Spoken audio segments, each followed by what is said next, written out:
ಪಂಚಮಸಾಲಿ ಸಮುದಾಯದ ಸುದೀರ್ಘ ವರ್ಷಗಳ ಬೇಡಿಕೆಗೆ ಸರ್ಕಾರಗಳು ಇನ್ನೂ ಅಸ್ತು ಅನ್ನದೇ ಇರುವುದು ಪಂಚಮಸಾಲಿಗಳನ್ನ ಕೆರಳಿಸಿದೆ. ಸಿದ್ದರಾಮಯ್ಯ ಸರ್ಕಾರ ಪಂಚಮಸಾಲಿಗಳ ಬೇಡಿಕೆ ಈಡೇರಿಸುತ್ತಾ ಅಥವಾ ಪಂಚಮಸಾಲಿಗಳ ಕೆಂಗಣ್ಣಿಗೆ ಗುರಿಯಾಗುತ್ತಾ ಕಾದು ನೋಡಬೇಕು. ಪಂಚಮಸಾಲಿ ಸಮುದಾಯ ಯಾವುದು, ಅವರ ಹಿನ್ನೆಲೆ ಏನು, ಪಂಚಮಸಾಲಿಗಳ ಬೇಡಿಕೆ ಏನು, ಇಲ್ಲಿಯವರೆಗೂ ಏನಾಗಿದೆ, ಸದ್ಯ ಕರ್ನಾಟಕದಲ್ಲಿ ಯಾರಿಗೆ ಎಷ್ಟು ಮೀಸಲಾತಿ ಅನ್ನೋ ಪ್ರಶ್ನೆಗಳಿಗೆ ಉತ್ತರ ಇಲ್ಲಿದೆ ನೋಡಿ. ಹಾಗಾದ್ರೆ ಪಂಚಮಸಾಲಿಗಳ ಬೇಡಿಕೆ ಏನು? ತಮ್ಮನ್ನ ಪ್ರವರ್ಗ 2A ಸೇರ್ಪಡೆ ಮಾಡಿ ಎಂದು ಪಂಚಮಸಾಲಿಗಳು ಹಲವು ವರ್ಷಗಳಿಂದ ಹೋರಾಟ ಮಾಡುತ್ತಿದ್ದಾರೆ. ಲಿಂಗಾಯತ ಪಂಚಮಸಾಲಿ ಸಮುದಾಯ ಪ್ರವರ್ಗ 3Bಯಲ್ಲಿದ್ದು ಅಲ್ಲಿಂದ 2A ತಮ್ಮನ್ನ ವರ್ಗಾಯಿಸಬೇಕೆಂಬ ಬೇಡಿಕೆಯನ್ನ ಸರ್ಕಾರದ ಮುಂದಿಟ್ಟಿದೆ.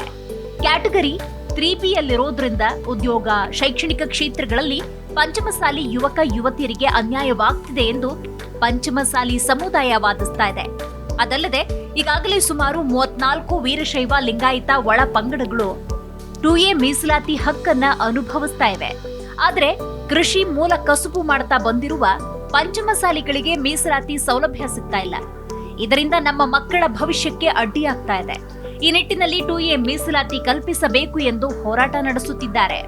2A ಮೀಸಲಾತಿಯನ್ನೇ ಕೇಳ್ತಿರೋದಾದ್ರೂ ಯಾಕೆ ಅಂತ ನೋಡೋದಾದ್ರೆ, ಪಂಚಮಸಾಲಿ ಸಮುದಾಯ ತಮ್ಮನ್ನ ಸೇರಿಸಿ ಎಂದು ಕೇಳುತ್ತಿರುವ ಪ್ರವರ್ಗ 2Aನಲ್ಲಿ ಈಗಾಗಲೇ 101 ಹಿಂದುಳಿದ ಜಾತಿಗಳಿವೆ.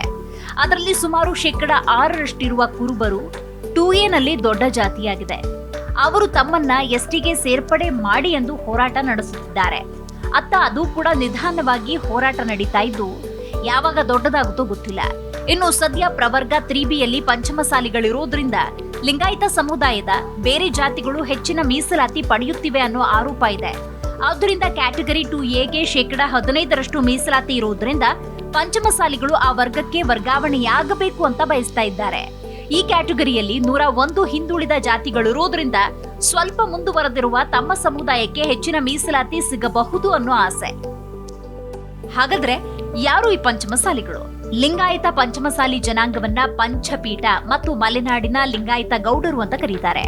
ಖ್ಯಾತ ಇತಿಹಾಸಕಾರರಾದ ಶಂಭಾ ಜೋಶಿಯವರ ಪ್ರಕಾರ ಕರ್ನಾಟಕ ರಾಜ್ಯದ ಉತ್ತರ ಭಾಗದಲ್ಲಿ ಆಗಿನ ಕಾಲದಲ್ಲಿ ಕೃಷಿಯನ್ನ ನಡೆಸಿಕೊಂಡು ಬರುತ್ತಿರುವವರು ಇಂದಿನ ಪಂಚಮಸಾಲಿ ಜನಾಂಗ ಅಂತ ಹೇಳಲಾಗುತ್ತೆ.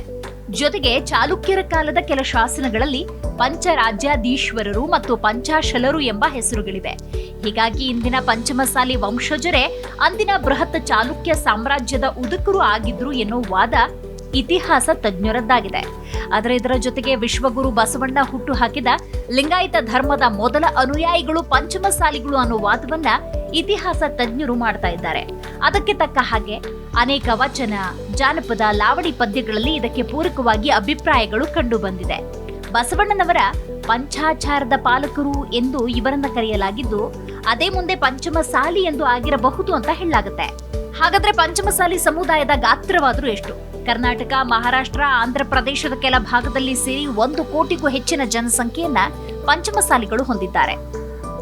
ಇತರ ರಾಜ್ಯಗಳಿಗೆ ಹೋಲಿಕೆ ಮಾಡಿದ್ರೆ ಕರ್ನಾಟಕದಲ್ಲಿಯೇ ಪಂಚಮಸಾಲಿಗಳ ಸಂಖ್ಯೆ ಹೆಚ್ಚು. ಕೃಷಿ ಇವರ ಮೂಲ ಕಸುಬು. ಕೂಡಲ ಸಂಗಮದ ಬಸವಜಯ ಮೃತ್ಯುಂಜಯ ಸ್ವಾಮೀಜಿಗಳು ಪಂಚಮಸಾಲಿ ಸಮಾಜದ ಜಗದ್ಗುರುಗಳಾಗಿದ್ದಾರೆ. 16-18ನೇ ಶತಮಾನದಲ್ಲಿ ಈ ಮನೆತನದ ಕಿತ್ತೂರು ರಾಣಿ ಚೆನ್ನಮ್ಮ ಭಾರತದ ಮೊದಲ ಸ್ವಾತಂತ್ರ್ಯ ಕಾಹಳೆ ಊದಿ ಬ್ರಿಟಿಷರ ವಿರುದ್ಧ ಯುದ್ಧ ಮಾಡಿ ಗೆದ್ದ ವೀರ ಮಹಿಳೆಯಾಗಿದ್ದು, ಪಂಚಮಸಾಲಿ ಸಮುದಾಯದ ಸಮಾವೇಶಗಳಲ್ಲಿ ಕಿತ್ತೂರು ಚೆನ್ನಮ್ಮನ ಘೋಷಣೆಗಳು ಸದಾ ಮೊಳಗ್ತಾನೆ ಇರುತ್ತೆ. ಕರ್ನಾಟಕದಲ್ಲಿ ಸದ್ಯ ಯಾರಿಗೆ ಎಷ್ಟು ಮೀಸಲಾತಿ ಇದೆ? ಸದ್ಯ ಕರ್ನಾಟಕದಲ್ಲಿ 50% ಮೀಸಲಾತಿಯನ್ನ ವಿವಿಧ ಜಾತಿಗಳಿಗೆ ನೀಡಲಾಗಿದೆ. 10% ಆರ್ಥಿಕವಾಗಿ ದುರ್ಬಲ ವರ್ಗದವರಿಗೆ ಮೀಸಲಾತಿಯನ್ನ ನೀಡಲಾಗಿದೆ. ಇನ್ನು SC ಅಂದಾಗ 15%. ಹೊಲೆಯ, ಮಾದಿಗ, ಬೋವಿ, ಲಂಬಾಣಿ, ಸಮಗಾರ, ಕೊರಚ, ಕೊರಮ ಸೇರಿ 101 ಜಾತಿಗಳಿವೆ. ಇನ್ನು ST 3%, ಅಂದ್ರೆ ನಾಯಕ, ವಾಲ್ಮೀಕಿ, ಆದಿವಾಸಿಗಳು ಸೇರಿ 56 ಜಾತಿಗಳಿವೆ. ಪ್ರವರ್ಗ 1 4%, ಉಪ್ಪಾರರು, ಗೊಲ್ಲರು, ಪಿಂಜಾರ ಸೇರಿ 95 ಜಾತಿಗಳಿವೆ.